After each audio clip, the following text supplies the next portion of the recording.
Hello everyone, मेरे YouTube channel में आप सबका स्वागत है। आज मैं 8th क्लास की हिस्ट्री का 5th लेसन शुरू कर रही हूँ, जिसका नाम है जब जनता बगावत करती है। बगावत विद्रोह को कहते हैं कि जब सारी जनता मिलकर विद्रोह करती है। तो ये विद्रोह कब हुआ था? 1857 में शुरू हुआ था और उसके बाद भी होता रहा। तो जो आप इस चैनल को आज पहली बार देख रहे हैं तो वो सबसे पहले इस चैनल को सब्सक्राइब करें और बेल आइकन को दबाएं ताकि आपको सारे नोटिफिकेशन मिलते रहें। उनकी नीतियों से राजा, रानी, किसान, जमींदार, आदिवासी, सिपाही सभी लोग परेशान थे, क्योंकि उनकी नीतियां और कार्यवाहियां जनता के हित में नहीं होती थी और जनता के भावनाओं को ठोस पहुंचाती थी। उनका लोग किस तरह विरोध करते हैं इसके बारे में हम पढ़ेंगे। तो यह विद्रोह 1857 में उत्तर भारत के मैदानों में फैल गया था। उत्तर यूपी से यह विद्रोह सबसे पहले शुरू हुआ था। 18वीं सदी के मध्य में राजाओं और नवाबों की ताकत उन्होंने छीन ली थी। उनकी सत्ता और सम्मान दोनों समाप्त हो गए थे। राजाओं को मतलब कोई पावर नहीं रही थी, ना ही उन्हें सेना रखने की कोई पावर थी। उनके अधिकार समाप्त कर दिए गए थे और दरबार में एक अंग्रेज रेजिडेंट तैनात कर दिया जाता था, जिससे राजा लोग जो भी योजनाएं बनाते थे उनकी सूचना अंग्रेजों को मिलती रहती थी। तो इससे राजाओं और नवाबों की स्वतंत्रता समाप्त हो गई थी और उनके राजस्व वसूल करने का अधिकार भी समाप्त कर दिया गया था। कुछ लोगों की तो जमीन ही हड़प ली थी। इस तरह से लोग उनकी सभी नीतियों से परेशान थे। कुछ लोगों ने अपने हितों की रक्षा के लिए कंपनी के साथ बातचीत की। जैसे झांसी की रानी लक्ष्मीबाई चाहती थी कि उसके पति की मृत्यु के बाद उसके गोद लिए हुए बेटे को राजा माना जाए। इसी तरह से पेशवा बाजीराव द्वितीय का दत्तक पुत्र नाना साहेब था। वह भी ये चाहता था कि कंपनी उसके पिता को जो पेंशन मिलती थी उसकी मृत्यु के बाद नाना साहब को मिलने लगे, लेकिन अंग्रेजों ने उनकी बातों को ठुकरा दिया क्योंकि वो अपनी ताकत के नशे में चूर थे। तो इस तरह करते करते लगभग सभी रियासतें अंग्रेजों के कब्जे में आ गई और सबसे आखिर में अवध की रियासत अंग्रेजों के कब्जे में आ गई थी। 1801 में अवध पर एक सहायक संधि थोप दी गई थी। 1856 में अंग्रेजों ने उसे अपने कब्जे में ले लिया था। उन्होंने ये कहकर उसे अपने कब्जे में ले लिया कि उसका शासन अच्छी तरह से नहीं चल रहा है।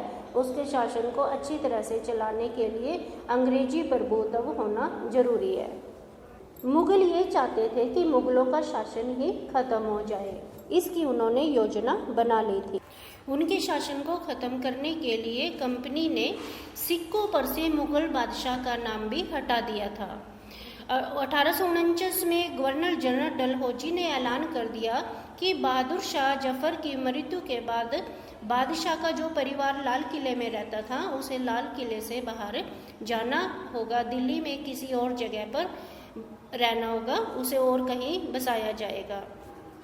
1849 में डलहौजी ने ऐलान कर दिया कि बहादुर शाह जफर की मृत्यु के बाद बादशाह का जो परिवार है वो लाल किले में नहीं रहेगा, दिल्ली के किसी और स्थान पर रहेगा।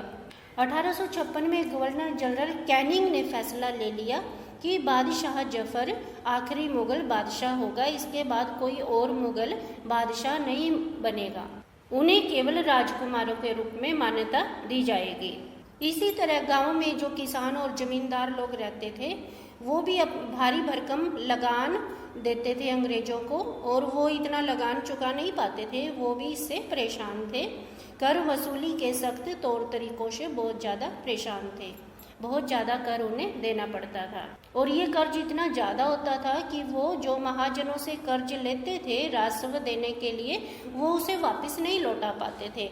इस कारण उनकी पुरानी पीढ़ियों से जो ज़मीनें उनके पास थी वो उनके हाथ से निकलती जा रही थी, क्योंकि अगर वो महाजनों से जो कर्जा लिया है उसे वापस नहीं देंगे तो महाजन उनकी ज़मीन को ले लेते थे कर्जे के रूप में, जिनसे उनकी ज़मीनें छीनती जा रही थी और वो गांव को छोड़कर शहरों की तरफ जाने लगे किसी और काम के लिए।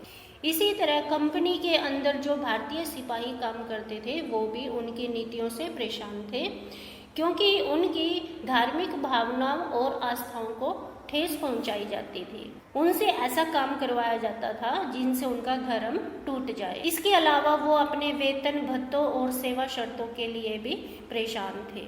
उस जमाने में लोग ये समझते थे कि समुद्र पार जाने से उनका धर्म टूट जाएगा और उनकी जाति भ्रष्ट हो जाएगी। जब 1824 में सिपाहियों को कंपनी की ओर से समुद्र के पार जाने को कहा गया लड़ाई लड़ने के लिए, तो सिपाहियों ने वहां जाने से मना कर दिया, जबकि उन्हें जमीन के रास्ते जाने से कोई ऐतराज नहीं था। सरकार का हुक्म न मानने के कारण उन्हें बहुत सख्त सजा दी गई और 1856 में कंपनी ने एक नया कानून बना दिया और इस कानून में साफ ये कहा गया कि अगर कोई व्यक्ति को कंपनी समुद्र पार जाने के लिए कहेगी तो उसे जरूर जाना ही पड़ेगा, वह मना नहीं कर सकता। अब ये जो लोग सिपाही कंपनी में काम कर रहे थे ये भी गांवों से ही आए थे, तो कंपनी में इनकी स्वयं की हालत खराब थी और गांव में इनके परिवार की हालत खराब थी, क्योंकि वो कर्जे में दबे हुए थे, उनकी ज़मीनें छीनती जा रही थी। तो इस तरह से गांव के लोग भी परेशान थे और कंपनी में काम करने वाले सिपाही दोनों तरफ से परेशान थे।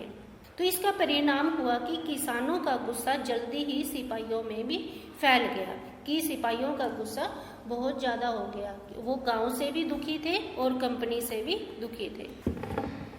अब यह विद्रोह लगभग गांवों के हर एक व्यक्ति में फैल रहा था, सिपाहियों में भी फैल रहा था, किसानों में भी फैल गया था और राजाओं और नवाबों की शक्तियां छीन गई थी, इसलिए वो भी अंग्रेजों के खिलाफ थे। तो धीरे धीरे सभी लोग एकजुट होने लगे।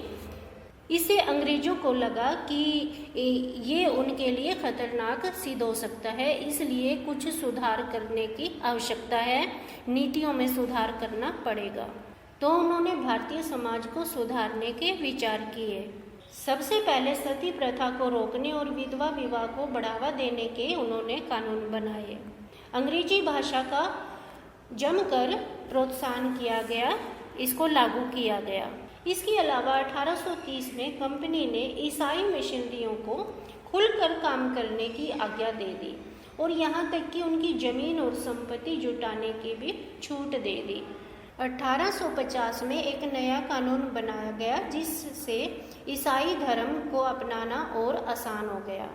इस कानून में कहा गया कि अगर कोई भारतीय व्यक्ति ईसाई धर्म अपनाता है तो उसके पूर्वजों की जमीन को छीना नहीं जाएगा, वो स्वयं ही मालिक रहेगा उस जमीन का। तो ऐसा करने से भी भारतीयों को विश्वास हो गया कि अंग्रेज उनका धर्म, उनके रीति रिवाज और उनकी परंपरा से चली आ रही जीवन शैली को नष्ट करना चाहते हैं। दूसरी तरफ कुछ भारतीय लोग भी थे जो समाज व्यवस्था को सुधारना चाहते थे, उनके बारे में भी हम पढ़ेंगे। इसके अलावा कुछ भारतीय लोग भी थे जो सामाजिक व्यवस्था में बदलाव करना चाहते थे, जो भारत में गलत रीति रिवाज थे उनको समाप्त करना चाहते थे, और हम ये 7वें अध्याय में पढ़ेंगे। अभी तक हमने जो कुछ भी पढ़ा है उससे आपको ये समझ आ गया होगा कि भारत की जनता उस समय अंग्रेजों के बारे में क्या सोच रही थी, उन्हें कैसा लग रहा था अंग्रेजों की नीतियों के बारे में। अब हम 84 नियमों के बारे में पढ़ेंगे। ये एक माझा परवास के कुछ अंश हैं और ये किसने लिखा है? महाराष्ट्र के गांव में रहने वाले ब्राह्मण विष्णु भट्ट गोडसे ने एक पुस्तक लिखी जिसका नाम है माझा परवास। विष्णु भट्ट और उसके चाचा मथुरा में एक यज्ञ हो रहा था, उसमें जा रहे थे तो उन्हें रास्ते में कुछ सिपाही मिले। उन सिपाहियों ने उन्हें कहा कि तुम वापस लौट जाओ क्योंकि यहाँ 3 दिन के अंदर कुछ कोहराम होने वाला है। तो सिपाहियों ने उन्हें वापस जाने के लिए कहा क्योंकि जनता के अंदर अंग्रेजों के लिए बहुत गुस्सा था और वो लड़ाई करने को तैयार हो गए थे। ऊपर चित्र नंबर 2 में दिखाया गया है कि सिपाही एक दूसरे के पास जाकर अफवाहें फैला रहे थे और खबरें दे रहे थे या दूसरों को विद्रोह करने के लिए तैयार कर रहे थे। आगे ये अगले पेज पर दिखाया गया है कि एक सीताराम पांडे कंपनी में एक सिपाही था जो 1812 में तैनात किया गया था और 48 साल उसने जॉब की थी। 1860 में वो सेवानिवृत्त हो गया था। तो उसने बगावत को दबाने में अंग्रेज़ों की मदद की थी कि वैसे तो सिपाही अंग्रेज़ों के खिलाफ थे, लेकिन वो सिपाही अंग्रेज़ों की मदद कर रहा था, जबकि उसके बेटे को अंग्रेज़ों ने उसके सामने ही मार डाला था, फिर भी अंग्रेज़ों की वो मदद कर रहा था। सेवानिवृत्त होने के बाद कमान अफसर नारगेट ने उन्हें अपने संस्मरण के लिए प्रेरित किया। सीताराम ने 1861 में अवधी भाषा में अपने संस्मरण लिखे, जिसका नारगेट ने अंग्रेजी में अनुवाद कर दिया था और फ्रॉम सिपाही टू सूबेदार के नाम से ये प्रकाशित किया गया था। सीताराम पांडे के अनुसार भी हर टुकड़ी के अंदर, हर सिपाही की टुकड़ी के अंदर अंग्रेजों के खिलाफ गुस्सा ही भरा हुआ था। वो विद्रोह करने के लिए पूरी तरह से तैयार थे। नीचे चित्र दिखाया गया है जिसमें मेरठ में विद्रोही सिपाही अफसरों पर हमला करते हैं, उनके घरों के अंदर घुस जाते हैं और इमारतों में आग लगती। समय सरकार के हर एक रेजिमेंट के कुछ लोगों को नई राइफल का इस्तेमाल सीखने के लिए अलग अलग स्थानों पर छावनियों में भेजा गया। कुछ समय तक सिपाहियों का प्रशिक्षण ट्रेनिंग दी गई उनको, और उन्हें एक अफवाह के दौरान उन्हें ये पता चल गया कि इन राइफलों में जो आगे लेप चढ़ा हुआ है उसमें गाय या सूअर की चर्बी का लेप चढ़ा हुआ है, कि ये जो राइफलें थी इन पे आगे एक मुंह होता, एक रबड़ होती थी जो मुंह से छीलनी होती थी, और उस रबड़ के ऊपर जो है गाय या सूअर की चर्बी का लेप चढ़ा हुआ था, तो ये मुंह से छीलना पड़ता था, जिससे उनका धर्म भ्रष्ट हो जाता था। और ये बात हर रेजिडेंट ने दूसरे रेजिडेंट को बतानी शुरू कर दी कि ताकि सभी को पता चल जाए कि उनका धर्म भ्रष्ट हो रहा है। उनको भी महसूस होने लगा कि उनकी सरकारी नौकरी के दौरान उनके मजहब को चोट पहुंचाई जा रही है। ऐसा करने से वो भी अंग्रेजों के खिलाफ भड़क उठे और वो ये समझ गए कि अंग्रेज लोग जबरदस्ती उन्हें ईसाई बनाना चाहते हैं, इसीलिए उन्होंने ऐसे कारतूस बनाए हैं ताकि उन्हें इस्तेमाल करने से मुसलमान और हिंदू दोनों ही भ्रष्ट हो जाएं और वो ईसाई बन जाएं। इस तरह हम देखते हैं कि जो सिपाहियों का विद्रोह था, उनका जो गुस्सा था वो एक जन विद्रोह बन गया। जन विद्रोह अर्थात सारी जनता का विद्रोह, जिसमें बच्चे, बूढ़े, जवान, स्त्रियां और पुरुष सभी लोग शामिल हो, और सभी लोग ये मानने लगे कि उन सबका शत्रु एक ही है और वो अंग्रेज हैं। इस तरह से 100 साल के बाद ईस्ट इंडिया कंपनी को भारत के उत्तरी भागों में 1857 में एक भारी विद्रोह का सामना करना पड़ा। ये विद्रोह मेरठ से शुरू हुआ था और इस विद्रोह ने कंपनी के अस्तित्व को ही खतरे में डाल दिया था। कुछ लोग तो ये कहते हैं कि 19वीं सदी में उपनिवेशवाद के खिलाफ दुनिया में होने वाला यह सबसे बड़ा सशस्त्र विद्रोह था, जो शस्त्रों से लड़ा गया ऐसे विद्रोह था। सैनिक विद्रोह किसे कहते हैं? जब सिपाही इकट्ठा होकर सैनिक अफसरों का हुक्म मानने से इनकार कर दे, उसे सैनिक विद्रोह कहते हैं। मंगल पांडे एक सिपाही था जिसने बैरकपुर में अपने अफसरों पर हमला कर दिया था और इस आरोप में उसे फांसी पर लटका दिया था। कुछ दिन के बाद मेरठ में तैनात कुछ सिपाहियों ने कारतूस पर परीक्षण करने से भी मना कर दिया था, क्योंकि कारतूस पर लगने वाली चर्बी से उनका धर्म भ्रष्ट होता था।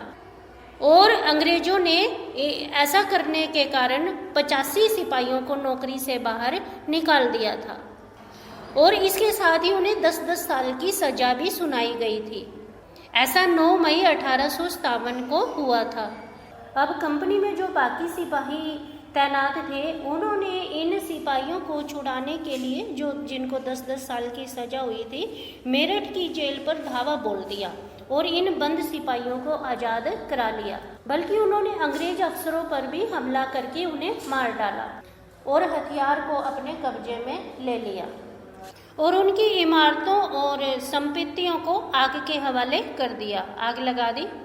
और वो अंग्रेजों को फिरंगी कहने लगे और उनके खिलाफ युद्ध का ऐलान कर दिया। सिपाहियों ने योजना बना ली कि पूरे देश से ही अंग्रेजों का शासन खत्म करना है। लेकिन अब ये सवाल पैदा होता है कि अंग्रेजों के जाने के बाद देश का शासन कौन चलाएगा। और इसका जवाब सिपाहियों ने ढूंढ लिया कि वे मुगल सम्राट बहादुर शाह जफर को देश का शासन सौंपना चाहते हैं, क्योंकि बहादुर शाह जफर पहले राजा था, मुगल बादशाह था, जिसको अंग्रेजों ने हटा दिया था, तो उसे दोबारा से बादशाह बनाना चाहते थे। मेरठ से कुछ सिपाही इकट्ठा हुए और टोली बनाई और रात के समय 10 मई को घोड़ों पे सवार होकर वो दिल्ली पहुंच गए। और जब दिल्ली के सिपाहियों को उनके आने की खबर मिली तो वो भी उनके साथ मिक्स हो गए और उन्होंने दिल्ली में अंग्रेज अफसरों को मार दिया और वहाँ पर जो हथियार और गोला बारूद था वो भी अपने साथ ले लिया। वहाँ की इमारतों को भी आग लगा दी गई और वे मुगल बादशाह बहादुर शाह जफर से मिलना चाहते थे। बादशाह को अंग्रेजों की ताकत का अंदाजा था।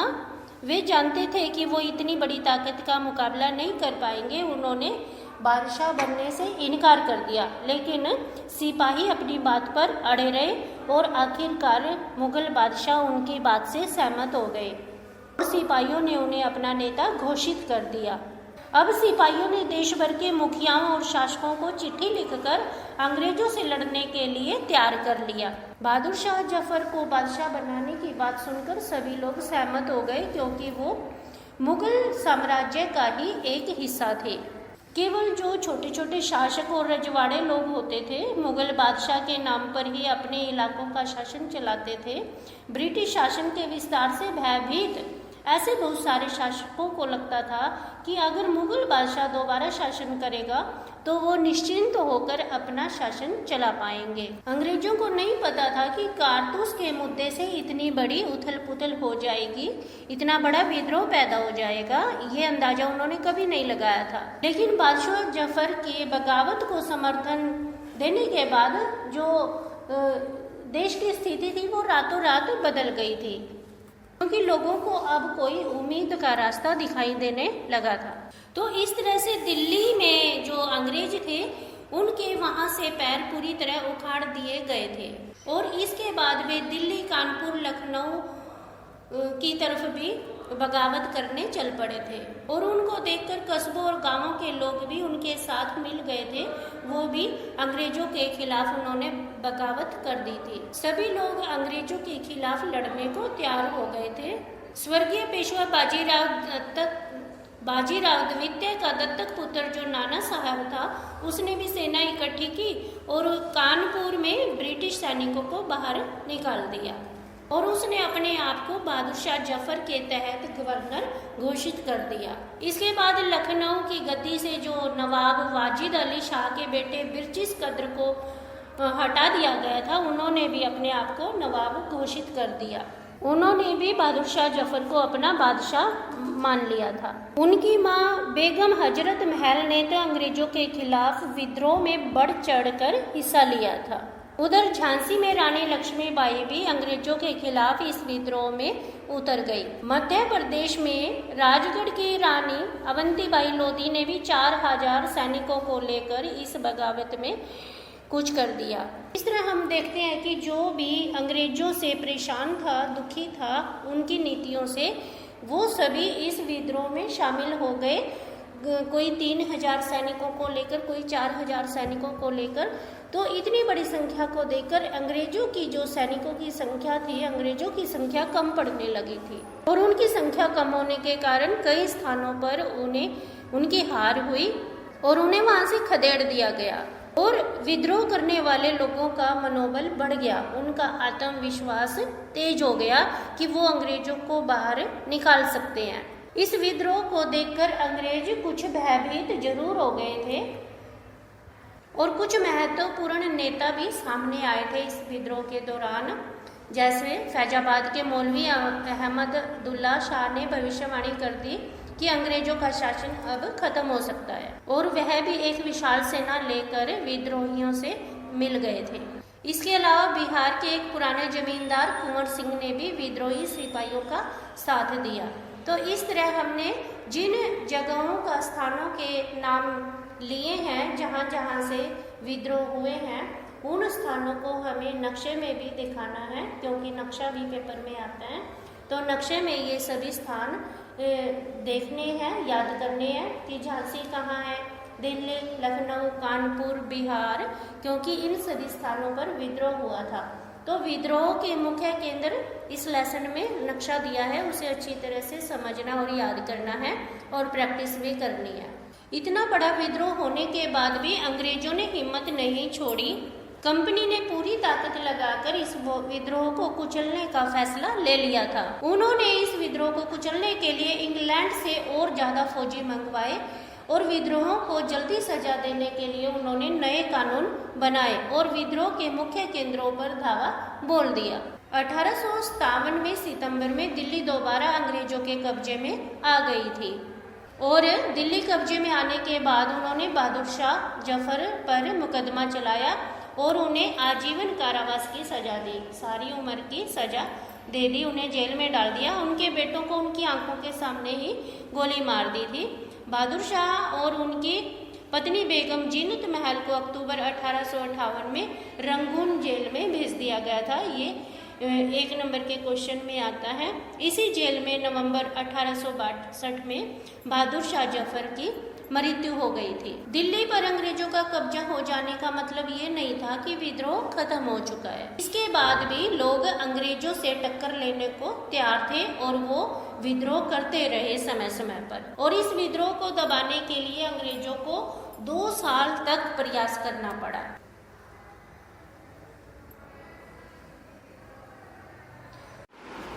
जैसे हमने ऊपर पढ़ा है कि 1857 में दिल्ली दोबारा अंग्रेजों के कब्जे में आ गई थी, तो इसी तरह मार्च 1858 में लखनऊ भी अंग्रेजों के कब्जे में आ गया था।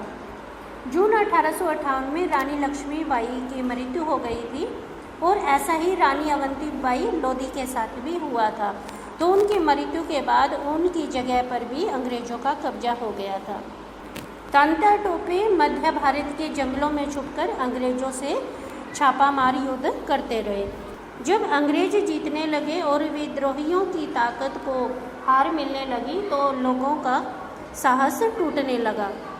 बहुत सारे लोगों ने विद्रोहियों का साथ छोड़ दिया और दूसरी तरफ अंग्रेजों ने लोगों का विश्वास जीतने के लिए हर संभव प्रयास किए। लोगों को विश्वास दिया गया कि उनकी जमीन पर उनके पुराने अधिकार बने रहेंगे अगर वो अंग्रेजों के खिलाफ विद्रोह नहीं करेंगे। और जिस सैनिक ने अंग्रेजों के खिलाफ विद्रोह नहीं किया है उनकी संपत्ति उनके पास ही रहेगी। और दूसरी तरफ जिन सैनिकों ने, जिन लोगों ने अंग्रेजों के खिलाफ युद्ध किया था, उनके ऊपर मुकदमे चलाए गए और उनके ऊपर उन्हें फांसी पे लटका दिया गया। इस तरह से 1859 तक दोबारा अंग्रेजों का अधिकार हो गया था लगभग सभी स्थानों पर। लेकिन अब वो समझ चुके थे कि उन्हें पहले वाली नीतियों के सहारे देश का शासन नहीं चलाना चाहिए, उन्हें नई नीतियाँ बनानी पड़ेंगी। इसके लिए ब्रिटिश संसद ने 1858 में एक नया कानून बनाया और ईस्ट इंडिया कंपनी के सारे अधिकार ब्रिटिश साम्राज्य के हाथ में सौंप दिए ताकि भारतीय मामलों को ज़्यादा बेहतर ढंग से संभाला जा सके। और ब्रिटिश मंत्रिमंडल में एक सदस्य को भारत मंत्री के रूप में नियत किया गया।